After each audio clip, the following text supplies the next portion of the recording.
ಕರಾವಳಿ ಮಾತ್ರವಲ್ಲದೆ ಕರ್ನಾಟಕ ರಾಜ್ಯಾದ್ಯಂತ ತನ್ನ ಸೃಜನಶೀಲವಾದ ಸೆಕ್ಸೋಫೋನ್ ವಾದನದ ಮೂಲಕ ಮಂಗಳೂರಿನ ರಥಬೀದಿ ನಿವಾಸಿ ಮುಲ್ಕಿ ವರದರಾಜ್ ಭಟ್ ಹಾಗೂ ವಿಜಯಶ್ರೀ ದಂಪತಿ ಪುತ್ರಿ ವೈಷ್ಣವಿ ಭಟ್ ಮನೆಮಾತಾಗಿದ್ದಾರೆ. ಬಾಲ್ಯದಲ್ಲಿ ಮದುವೆ ಹಾಗೂ ಇತರೆ ಶುಭ ಸಮಾರಂಭಗಳಲ್ಲಿ ಸೆಕ್ಸೋಫೋನ್ ಇಂಪಾದ ಧ್ವನಿಗೆ ಆಕರ್ಷಿತಳಾಗಿದ್ದ ಪುಟ್ಟ ವೈಷ್ಣವಿಗೆ ಅದು ಯಾವುದೋ ಸಂಗೀತ ಉಪಕರಣ ಎಂದು ಗೊತ್ತಿತ್ತೇ ವಿನಃ ಅದು ಸೆಕ್ಸೋಫೋನ್ ಎಂದು ಗೊತ್ತಿರಲಿಲ್ಲ. ಆದರೆ ಅದರ ಮೇಲೆ ವಿಶೇಷ ಆಸಕ್ತಿ ಮಾತ್ರ ಮೂಡಿತ್ತು. ಅದು ಕಠಿಣ ಎಂದು ಅನಿಸಿದ್ದರೂ ಹೇಗೆ ಬಳಸುತ್ತಾರೆ ಎನ್ನುವ ಕುತೂಹಲ ಕಾಡುತ್ತಿತ್ತು. ಖ್ಯಾತ ಸೆಕ್ಸೋಫೋನ್ ವಾದಕ ದಿವಂಗತ ವಿದ್ವಾನ್ ಅನಂತರಾಮ್ ಅವರು ಕುಟುಂಬಕ್ಕೆ ಹತ್ತಿರವಾಗಿದ್ದರಿಂದ ಕೌಟುಂಬಿಕ ಕಾರ್ಯಕ್ರಮಗಳಿಗೆ ಅವರನ್ನು ಆಮಂತ್ರಿಸಲಾಗುತ್ತಿತ್ತು.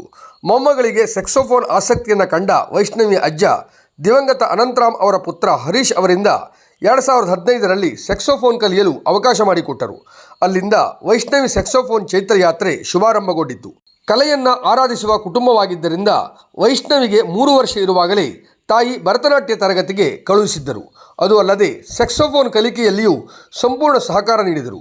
ಮದುವೆ, ಹುಟ್ಟುಹಬ್ಬ, ಗಣೇಶ ಚತುರ್ಥಿ, ದಸರಾ ಸೇರಿದಂತೆ ಹಲವು ಧಾರ್ಮಿಕ ಸಾಂಸ್ಕೃತಿಕ ಕಾರ್ಯಕ್ರಮ ಸೇರಿದಂತೆ ಕೇವಲ 2 ವರ್ಷದಲ್ಲಿ 200ಕ್ಕೂ ಹೆಚ್ಚು ಕಾರ್ಯಕ್ರಮ ನೀಡಿರುವ ಹೆಗ್ಗಳಿಕೆ ವೈಷ್ಣವಿಯದ್ದಾಗಿದೆ.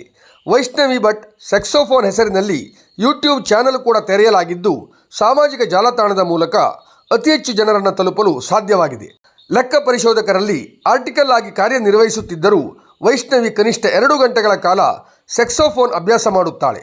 ಮಂಗಳೂರು ಆಲ್ ಇಂಡಿಯಾ ರೇಡಿಯೋ ಸೇರಿದಂತೆ ಹಲವು ಪ್ರಾದೇಶಿಕ ವಾಹಿನಿಗಳಲ್ಲಿ ಇವಳ ಸಂದರ್ಶನ ಬಿತ್ತರವಾಗಿದೆ.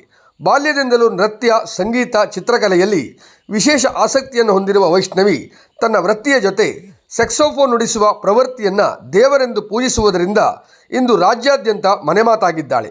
ಕಲಾದೇವತೆ ಅವಳ ಕೈ ಹಿಡಿದು ನಡೆಸಿ ಇನ್ನೂ ಹೆಚ್ಚಿನ ಶ್ರೇಯಸ್ಸು ಅನುಗ್ರಹಿಸಲಿ ಎನ್ನುವುದೇ ಸಿಂಚನ ವಾಹಿನಿಯ ಆಶಯ.